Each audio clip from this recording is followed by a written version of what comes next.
Napansin mo bang ayaw mangitlog ng inahing manok mo? Alamin ang posibleng dahilan at solusyon.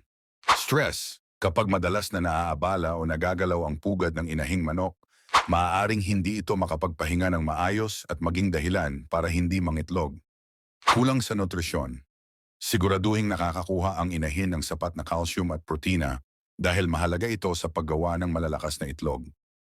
Kondisyon ng pugad. Kung masyadong mainit o malamig ang pugad, ni pugad, maaaring hindi komportable ang inahin na mangitlog.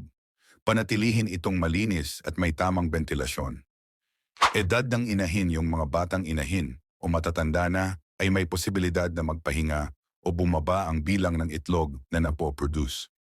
Bigyan ng tamang alaga at sapat na pahinga ang mga inahing manok mo para masiguradong tuloy-tuloy ang kanilang pangingitlog. I-follow para sa iba pang tips sa pag-aalaga ng manok.